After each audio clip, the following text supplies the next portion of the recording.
Hey, Storytelling Ron, and I'm here to talk about our first ever dramatic playthrough. It's not live. It wasn't live. It was just we recorded it and then I edited it and put it together.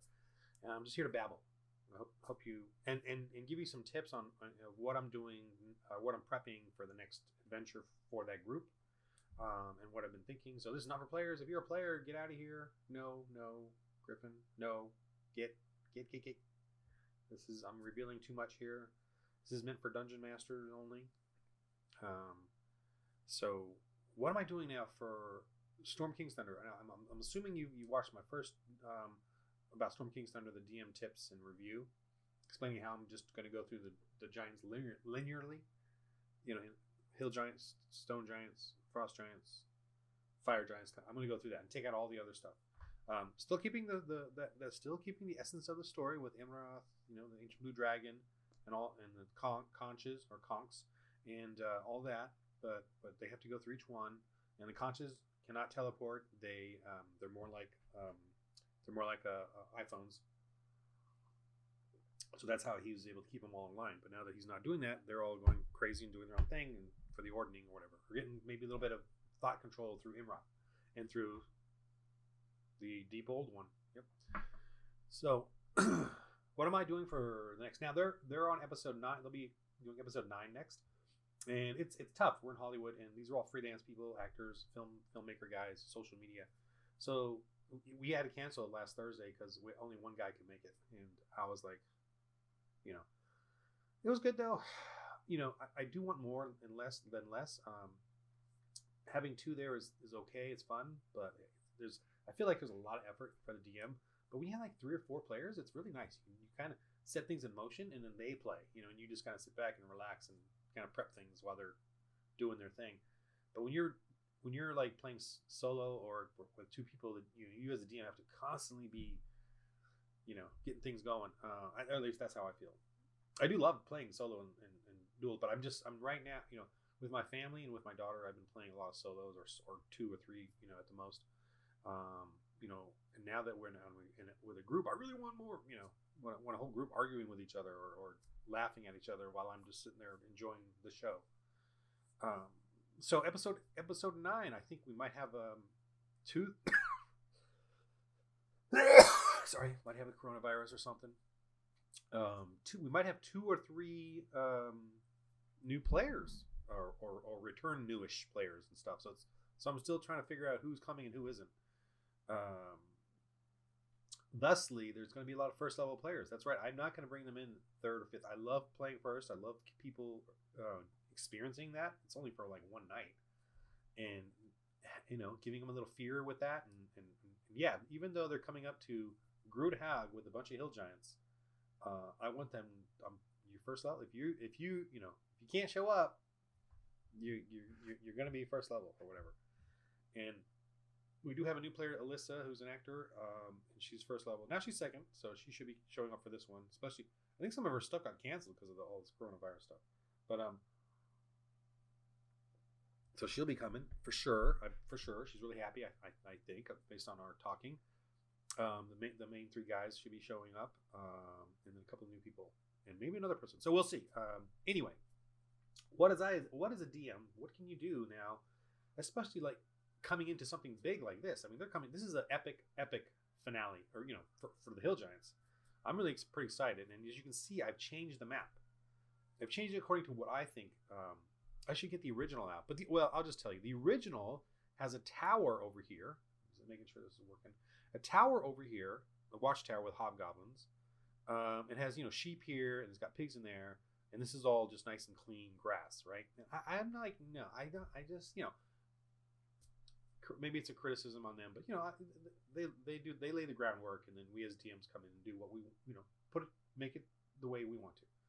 So what I'm doing is I'm making this chaos, this drudgery, mud, you know, I just got a mud texture off the internet and stamped it everywhere. This is Heroic Maps, really great on DM's Guild, and I think he's got a Patreon. But I'm doing my own work right now, my own drawings and stuff. But I've just used this for now, you know, to quickly put this together. And I just stamped this out. I kind of just stamped it out to widen out the map, and then just chaotically threw this stuff on here to really give it. And this is going to be the play map.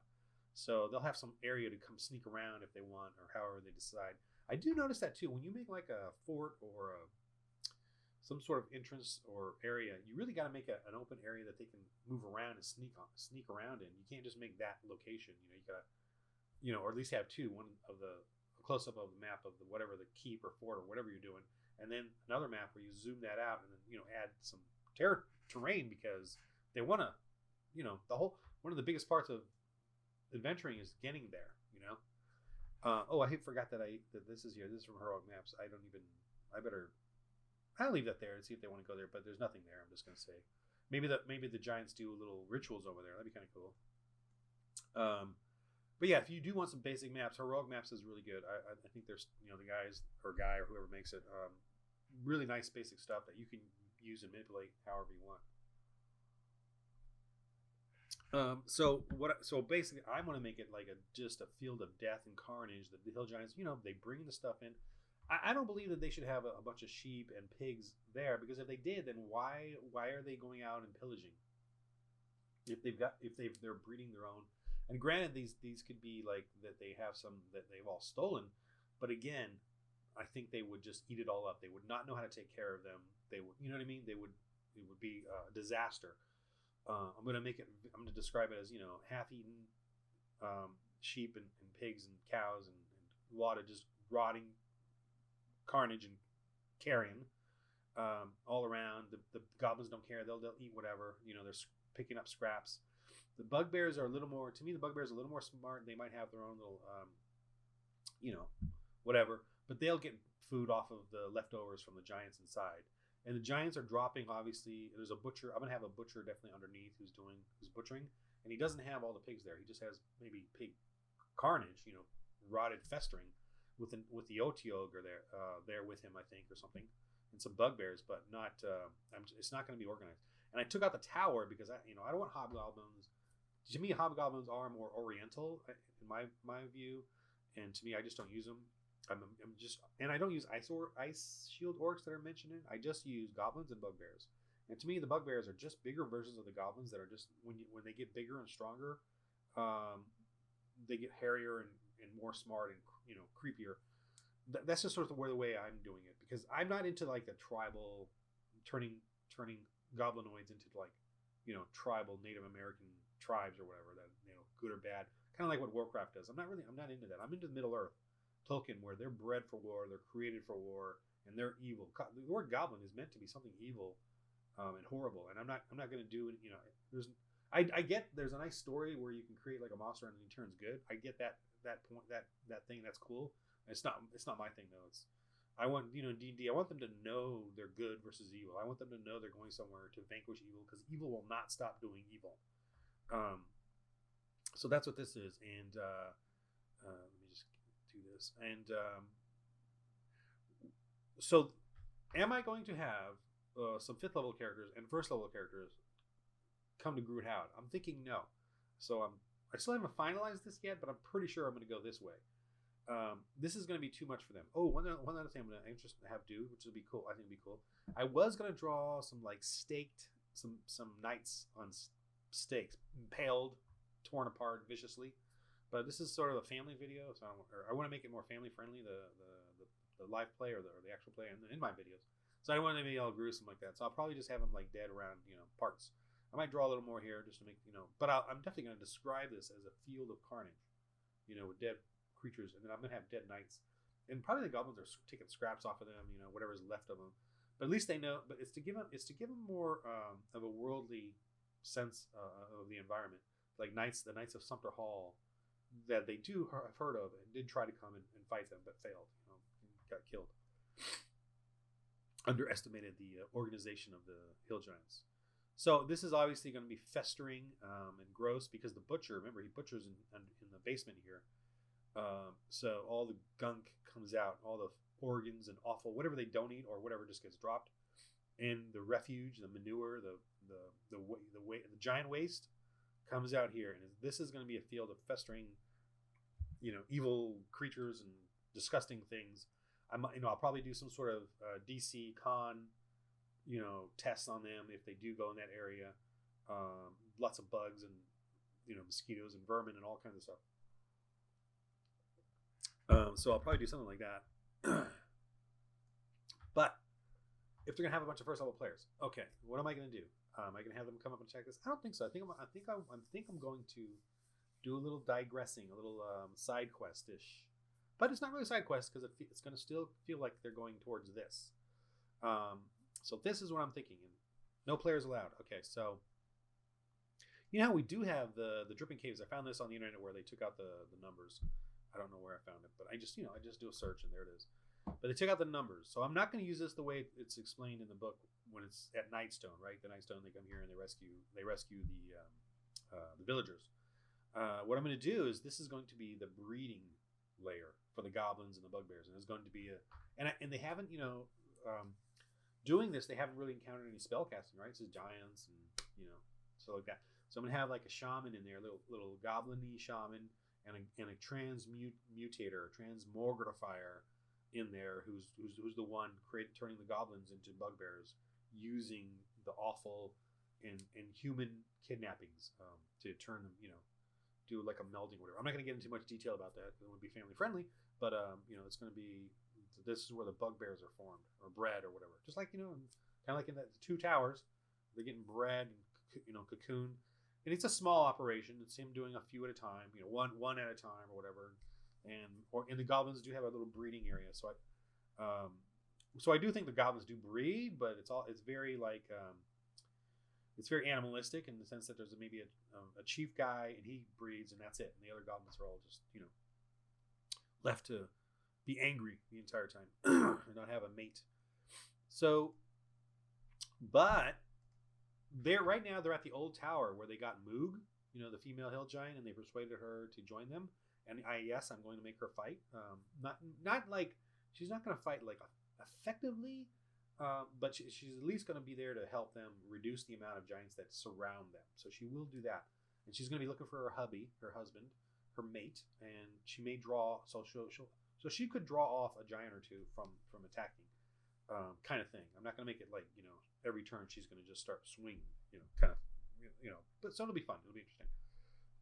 So they're at Moog's, the old tower with Moog, and right now that's where we stopped, and they're getting ready to go to Grudhag. But since the players are shuffling up and down who shows up or not, and then the first level, I was thinking of doing this where Alyssa, who wasn't going to be there as the wizard, she gets kidnapped in the old tower where the rangers are out hunting or doing their thing.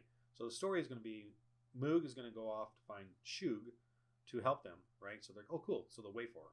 And I'm thinking the rangers have an acorn to grow a tree. So I'm thinking reminding him to grow, maybe this is the time to grow that tree. Because they're not, and it takes a day. So they're going to have to wait a day. So she's going to get kidnapped. And in the old tower, I'm going to make like a hole that they never found.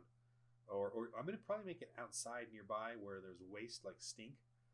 And that's like the manure wasted area, whatever they probably all use in like an outhouse type of thing. Well, not an outhouse, but you know what I mean.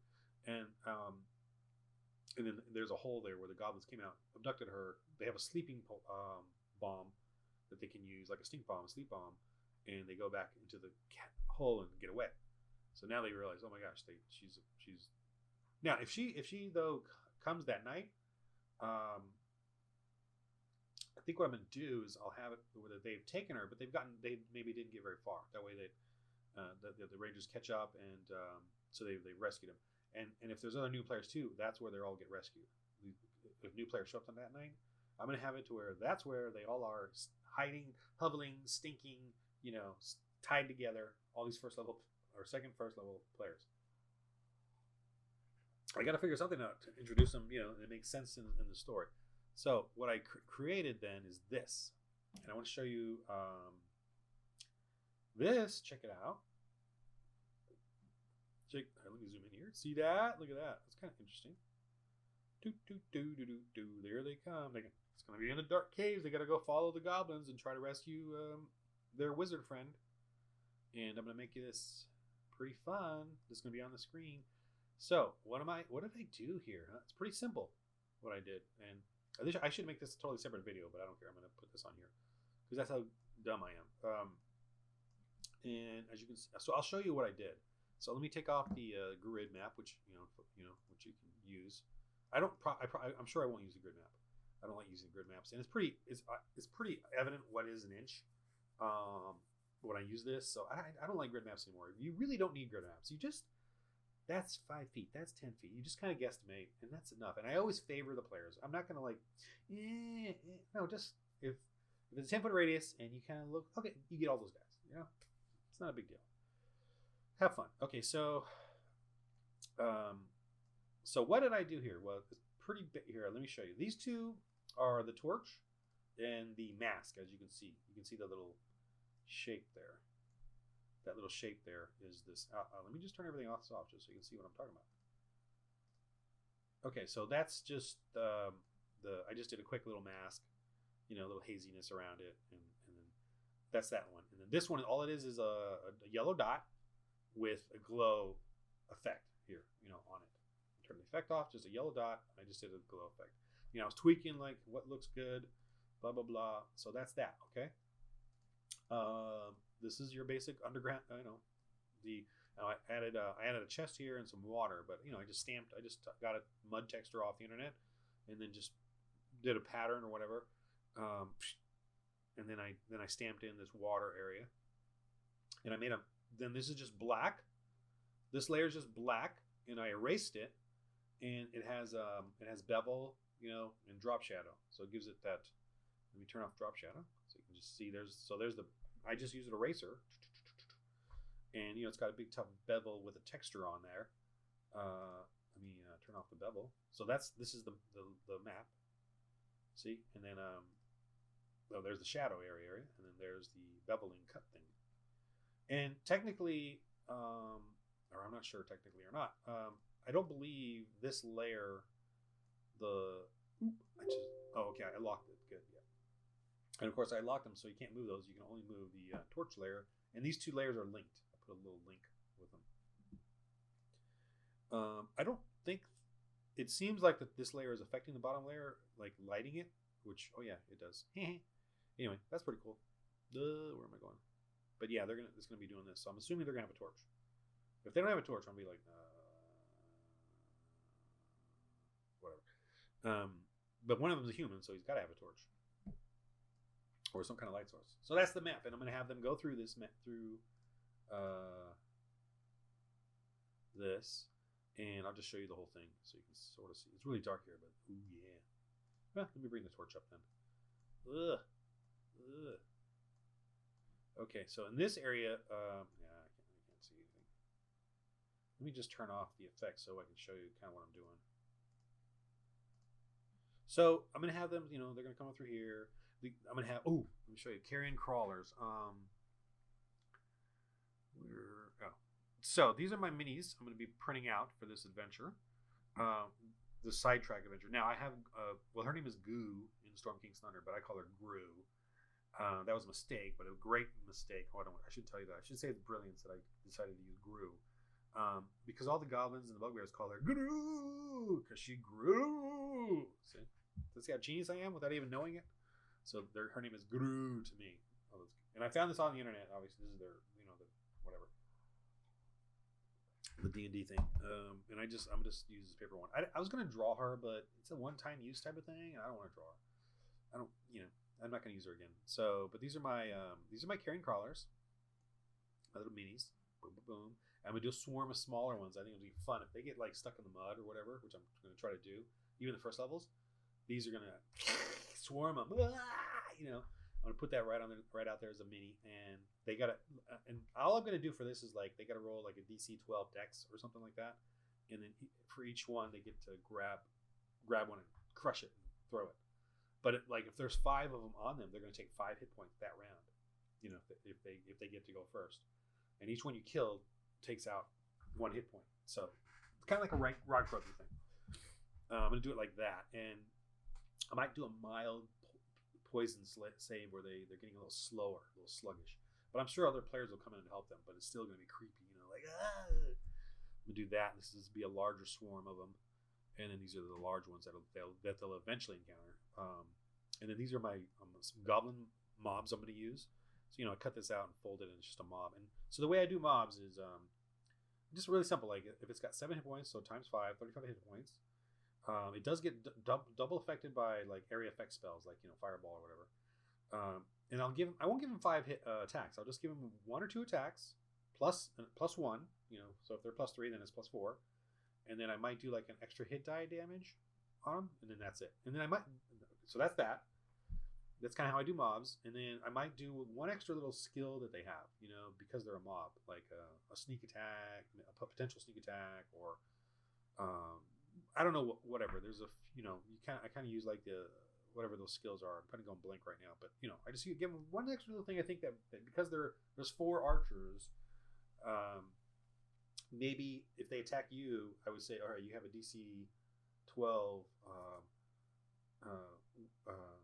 wisdom to avoid intimidation, like being, what do you call it when they shoot you, but they're just cover fire, like where they're pinning you down, basically. Yeah, getting pinned. You get So I might do something like that where they have a chance of pinning you, whatever it's called. The same with the fighters. Something. Maybe one of them gets a chance to grapple you, because if there's 5 of them and there's 1 of you, then they're sort of surrounding you, and then one has, they get the 2 attacks and 1 grapple. You have to avoid getting jumped on, kind of thing. So that's kind of what I do with my little mob minis. Oh, and then I have this is the shaman. He's going to do a couple of little just basic spells, like probably do like a hold person mud thing, and that's a DC 12 dex to avoid that. He might do some sort of pain thing, like necrotic thing on him. But I'm not even going to have a spell list. I'm just going to have him do a couple little spells that he does, and that's it. And then this is the Transmogrifier, the one that... I do have a Transmogrifier character class on DM's Guild, by the way. Transmogrifier. Anyway, it's on there. But it's kind of... You can make a character. I haven't really play tested or anything, but I just did some spells. Whatever. It's on there. DM's Guild.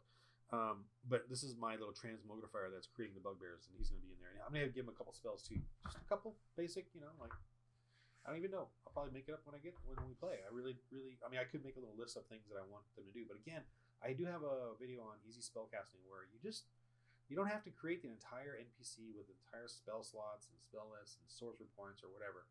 You can just give them a couple of things that they would do based on their world, like innate spellcasting, and really. Just give them a DC, difficulty class modifier and number, and an effect. And if they fail to save, that's what I'm gonna do. So this. I'll print this out for that adventure for sure. Now, if this is really the mobs are against the higher level characters, and I'll have single goblins if there's a lower level, in the caves or in the thing, or in the dripping caves too, because this is where the finale will be with most of these characters. But I will probably have an ogre as well in there, and then I think this will probably be a waste drop. The black pudding I may or may not do. I'm not really that interested in that. This is the breeding ground. This is probably where they're creating the bugbears. Might draw little slabs where he does these mixtures. I'll probably just have this be a fungus thing that's where he gathers some fungus and then waste material. And this is a drop off for waste material. I might do maybe a mysterious creature coming out of here. I don't know, some kind of creepy thing they got to fight or avoid. This is like and maybe a fall if they, it's kind of a tricky fall, There. And here, like I said, I'm going to have the carrying crawlers. Oh, so I'll have the little baby ones milling around in the pool, and the adults over here. Now, I'm assuming I want to narrow this down even more. Let me just show you real quick. So it's a narrow, tough. So they're going to want to avoid it. It's locked. Okay. See, I can just draw this out like that. I'm going to make this narrow so that they kind of want to avoid this and not realize. I'll probably make it even, more narrow like that. I have a whack-em button. I'm just using my mouse right now. But just to remind myself to do this. But I'm going to make this sort of more, that's not good. Well, whatever, it's not a big deal. More treacherous, so they don't want to do it. And they just go around the regular way. I might do something kind of interesting here that like they see it's kind of a semi-dead end with small holes to go through, slimy, sort of a premonition of what's to come. But the adults live in here. If they can go in here and fight them, they'll have a better chance here than if they deal with them in the water. I'm going to make this really tricky. And the goblins put this chest here. I'm going to let them see it to actually lure people It's fake. It's empty or whatever. I'll put something in there like a joke or something. Um, but it's there to lure people to the carrion crawlers, as while the goblins generally tend to go this way. And oh yeah, nope. Wait, turn this on. So just to show you what this looks like when they encounter. Oh, I unlocked it. Edit. What the heck? Did I move it? Yeah. Okay. I think I. All right. Let me try this. I think I. All right. So yeah. So when the players come in, I'm assuming they're going to be coming from this way, and they're going to see kind of like this. That's the real path to take, but they may go this way. And I don't know if they're going to see that chest unless they have a dark vision. Well, we'll see. Whatever. Play it out. Okay. This is going to be fun. And then, of course, they get to this. And I could do the lighting thing on this, but whatever. I'll just let them have fun. So yeah, that's my babbling on about episode 9 coming up and what could happen and how I work things out. Oh, I do have under here, this is literally what all I have down for that underground adventure, the Gruy Grop. I'll probably add a little more stuff, but not much, because I kind of know what the goblins do. I know the bugbear stats. I know, basics. I know what kind of spells the shaman and the transmogrifier would do. I'll probably have an ogre, which is pretty basic, and then maybe some bugbears that are not fully formed yet. They're kind of mid-level, like midway between a goblin and a bugbear. And that's kind of it. Make it freaky deaky, and a lot of gross, rotting, foul tests, necrotic tests for them too, in that stage. What's going to be funny too, I think, at some point is when Moog gets Shug to come help. Shug is going to automatically attack them and just want to eat them. I'm going to do that, make her mean, and Moog's just going to go whoa, and then I'm going to have them fight Shug. Shug just wants to kill him and eat him. She's angry. She's that angry. She might even have her 2 sons with her, or have 2 sons that are just vicious and angry and evil, and Moog is like, oh, so I might do that. That'd be kind of silly and fun to do. So yeah, that's it. This is my preparation for the finale too. If they do, when they go to Grudhaug, and I'm just gonna have hill giants, ogres, bugbears, wargs, goblins, and I have a couple extra little things here I'm gonna do for the giants, where they have extra little skills. They do squash, reckless, cleaving swing, battle cry. I might even have Gru do the battle cry, or when they're hit. They get thrown. A giant will throw them, so they got to save versus strength, dex, and avoid getting thrown. I want a more dynamic. I want there to be instead of hit, fight. I want there to be movement with the giants and throwing and knocking the characters around. There's an OTO, and so you can, in case you didn't know, you can. I just on the internet you can just search. You can just do OTO 5e. And it'll take you to like D&D Beyond or some other or whatever, Roll20 or whatever, and you'll see all the information on the monsters, and you can just copy and paste. Although I don't really need this. I usually do shorthand like this. It's much better for me. I like this. I'll do like a shorthand version of all this, because this is just when you're playing, you can't read through all this. You can, as a DM, when you're DMing, you cannot read through all this. You need to like shorthand it all. In a goofy way, so it's quick information. So I probably will do that with this. But I kind of remember all this stuff. So that's it. I think I've got enough information. Me babbling, which I'm just doing. But yeah, Grudhaug is coming up next, or the Dripping Caves underneath. Oh, this Dripping Caves, by the way, is going to be right in here somewhere underneath. And then when they're done, they're going to crawl out of holes here, and then they'll be right there near the Grudhaug. So that'll be interesting. Or they can retreat if they want, or they can retreat back into this area and get a rest or something. And I'm not gonna have. There's no guards. I'm not gonna have any of that. It's just they can sneak in anywhere they want, because hill giants. What do they need guards for? They're just giants, man. They don't care. Especially hill giants. All right, so that's it. Hope that was helpful. Gives you kind of a feel of one what I'm doing, but 2, how you can visualize and the reason. Another thing I wanted to mention is that the ecology of the hill giants, you got to think about that too whenever you create a layer, especially of giants, because they're going to have an ecology that they create, their own little world. especially when they're getting all this food and then eating it, and then their waste and the waste of the food is feeding the ecology. Why are goblins and bugbears there? Do they really have? Is there really a network of people hiring each other in the evil world or something? To me, I'm like, I don't feel like that really makes sense. To me, the goblins are there because there's food there. There's waste material, enough waste material, and enough evil for them to come. And because the waste material is flowing down here underneath the dripping caves, they formed a little breeding ground because there's so much material coming to them, and so they're able to breed goblins. And then of course they with their evilness they're able to breed tougher goblins, which are bugbears. And so that's the world, the ecology that is forming in this evil little spot. And it's sort of it's naturally right. It's an evil natural evil thing. It's not to me like let's hire some hobgoblins and have them guard us and we'll pay them weekly and give them health care. I don't. It's not the way I want to think about it. Think about when you create a world. What's or who, why, where are they coming from? What are they doing? And that will create a wonderful environment for the players to encounter. So when you do your maps, when you do your things, start thinking about that. Who's here and why are they here? How are they eating? What do they do? What that kind of thing. Anyway, so that's my babbling on again. So hopefully we'll get an actual dramatic playthrough, and I really enjoyed that. I'm going to cut that again. I know. I don't edit myself. Sorry. But anyway, that's that. Hopefully this is helpful. And this is I don't know, what is this called now that I'm doing like talking about it. Well, I'll figure it out. It's a title for this. But anyway, that's it. Thank you. Sorry. Hope this has been helpful for you. How do I stop this?